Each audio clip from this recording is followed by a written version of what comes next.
శ్రీ సిద్ధమంగళ స్తోత్రం. ముందుగా ప్రార్థన. ఓ గణానాం త్వా గణపతిగుం హవామహే కవిం కవీనాముపమశ్రవస్తమం జ్యేష్ఠరాజం బ్రహ్మణాం బ్రహ్మణస్పత ఆనశృण्वन्नोतिभिस्सीदसादनम् प्रणो देवी सरस्वती वाजेभिर्वाजिनीवती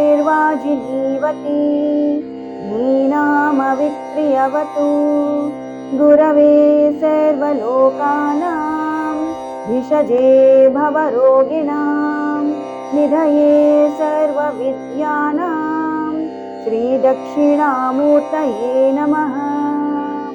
ॐ श्री गणेशाय नमः। ॐ श्री सरस्वत्यै नमः। ॐ श्री वेदपुरुषाय नमः। ॐ श्री गुरुभ्यो नमः। हरिः ॐ सहना भवतु सहनौ भुनक्तु सह वीर्यङ्करवावहै तेजस्विनावधीतमस्तु मा विद्विषावहै। ॐ शान्ति शान्ति शान्तिः। हरिः ॐ।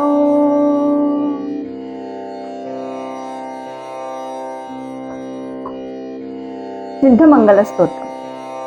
श्रीमदनन्त श्रीविभूषित अपललक्ष्मी नरसिंहराजा जय विजयी भव दिग्विजयी भव श्रीमदखण्ड श्रीविजयी भव श्रीविद्याधरिराधसुरेखा श्रीराखीधर श्रीपाद जय विजयी भव दिग्विजयी भव श्रीमदखण्ड श्रीविजयी भव माता सुमती वात्सल्यामृत परिपोषित जय श्रीपाद जय विजयी भव दिग्विजयी भव श्रीमदखण्ड श्रीविजयी भव सत्य ऋषीश्वर दुहितानन्दन पापनार्यनुत श्रीचरण जय विजयी भव दिग्विजयी भव श्रीमदखण्ड श्रीविजयी भव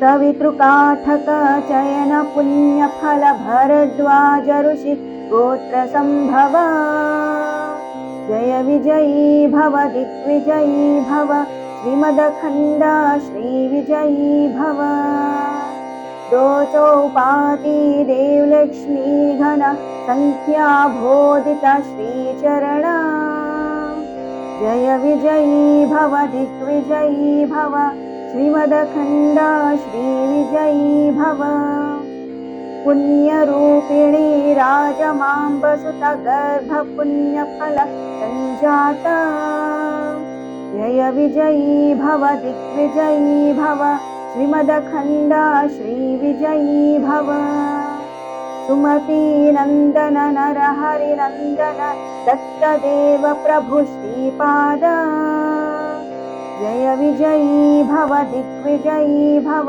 श्रीमदखण्ड श्रीविजयी भव पीठिकापुर नित्य विहार मधुमति दत्ता मंगलरूपा जय विजयी भव दिग्विजयी भव श्रीमदखण्ड श्रीविजयी भव दिगंबर दिगंबर श्रीपादवल्लभ दिगंबर दिगंबर दिगंबर श्री साईनाथ दिगंबर।